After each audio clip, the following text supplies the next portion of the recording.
ओम श्री सद्गुरुवे नमः।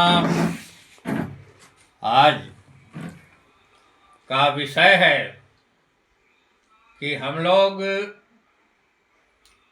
जितने यहाँ उपस्थित लोग हैं, दर्शक लोग, सभी दर्शकों को मेरा कोटि कोटि नमन है। चूँकि परम वेद तत्व ज्ञान मार्ग में आप सभी दर्शकों का बहुत बहुत स्वागत है और हृदय से धन्यवाद है। 4,84,000 योनि में सबसे उत्तम योनि मानव का है। मनुष्य जन्म लेता है तो उसका पहला कर्तव्य होता है परमात्मा की खोज करना। परमात्मा अर्थात ब्रह्म, गॉड। तो पहले हम यह जानेंगे कि वह परमात्मा है कौन और कहाँ वो रहता है। कोई तीर्थों में खोजता है, कोई मंदिरों में खोजता है, कोई गिरजाघर में खोजता है, कोई धाम में खोजता है, कोई बद्रिकाश्रम, द्वारिका इत्यादि इत्यादि सभी तीर्थों में भ्रमण करता है। फिर भी परमात्मा की प्राप्ति नहीं होती है, भगवत प्राप्ति नहीं होता है, जिससे जीवन अधूरा हो जाता है। और जो मनुष्य योनि जो परमात्मा ने बहुत ही कृपा करके प्रदान किया है, उस मनुष्य योनि में आने का कोई उद्देश्य, कोई औचित्य नहीं रह जाता है। इसलिए पहले हम समझेंगे कि परमात्मा रहता कहाँ है, परमात्मा है कौन, तब उसकी खोज हम करें। परमात्मा जो है आप में ही है, दूसरे जगह नहीं है। परमात्मा खोजने के लिए अन्यत्र कहीं नहीं जाना है।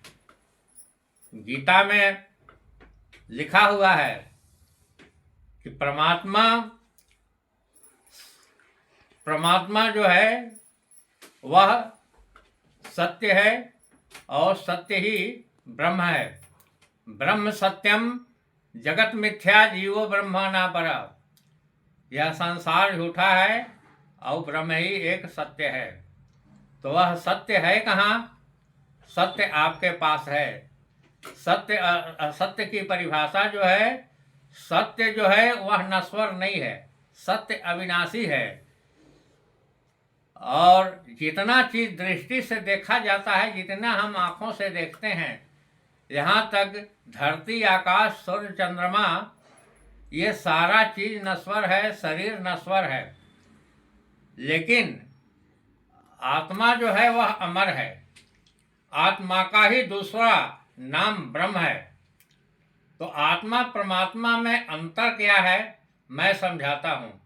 जैसे एक तोता को आप पकड़ करके पिंजरा में बंद कर दीजिए और एक तोता को बाहर छोड़ दीजिए, तो दोनों तोता का रूप एक ही है, रंग एक ही है, वाणी एक ही है, लेकिन अंतर यही है कि एक पिंजरे में बंद है और एक पिंजरा से बाहर है। अर्थात बाहर का तोता स्वतंत्र है, अंदर का तोता जो है वह गुलाम है।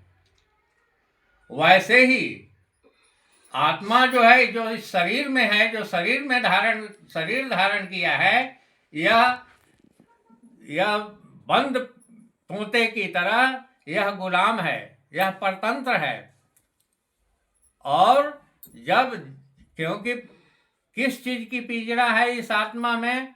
जन्म और मृत्यु का। जन्म और मृत्यु के पिंजरे में यह बंद है।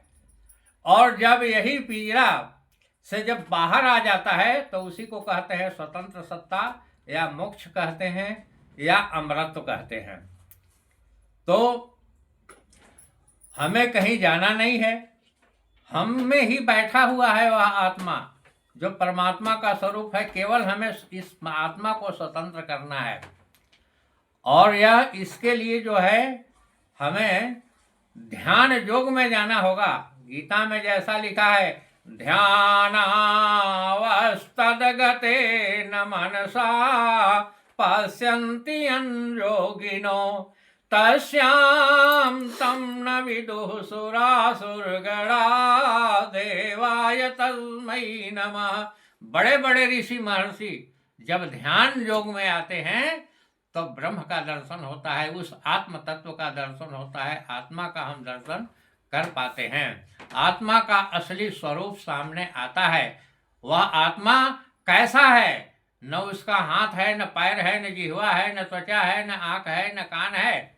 आप किसी कोई भी मिलता है तो आप उसका परिचय पूछते हो, क्या नाम है? तो अपना नाम बताता है कि मेरा यहाँ घर है, वहाँ घर है, हमारे पिता का नाम यह है। लेकिन आप विचार कीजिए, यह नाम तो यहाँ का सिंबल मिला है।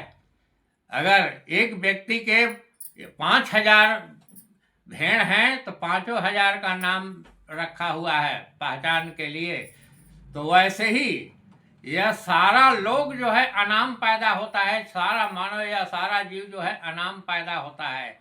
यहाँ नाम संसारिक, यहाँ नाम की सिंबल दी जाती है कि चिट्ठी पत्री आवे कोई पहचान पावे, इसलिए नाम से पहचान पाता है, इसलिए यहाँ का संसारिक नाम है। लेकिन अगर जैसे आपका नाम क्या है? मोहन। आप मोहन नहीं हैं। मोहन यहाँ का सिंबल है, वस्तुतः आप अनाम पैदा हुए हैं। आप हाथ हैं, न पैर हैं, न जिह्वा है, न त्वचा है, न आँख है, न कान है, रस है, न स्वाद है। आप एक आत्मा हैं, मैं एक आत्मा हूं और आत्मा अमर है। इसलिए बंधु, तुम एक जगह बैठो और ध्यान योग में आओ।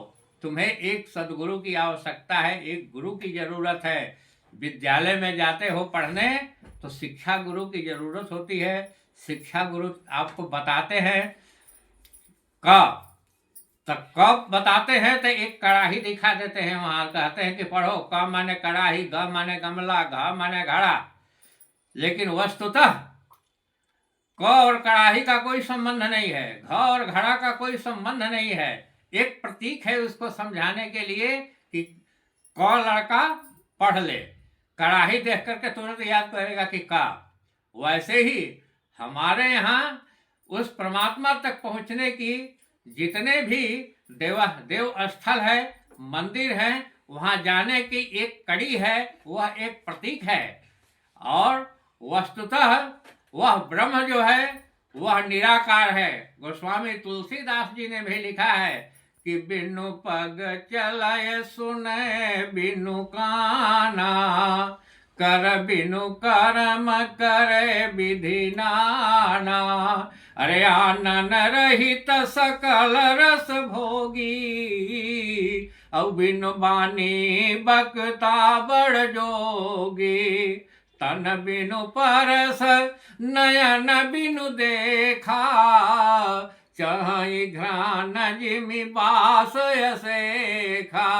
वह निराकार है, कान नहीं है लेकिन सुनता है, जिह्वा नहीं है लेकिन सभी रसों का स्वाद लेता है, पैर नहीं है लेकिन वह चलता है, और वह शरीर ही नहीं है, वह निराकार ब्रह्म है। वही हमारा सच्चा स्वरूप है आत्मा का, जो हर घट घट में व्याप्त है। वही परमात्मा है। उसी को राम कहो, उसी को कृष्ण कहो, जो भी कहो।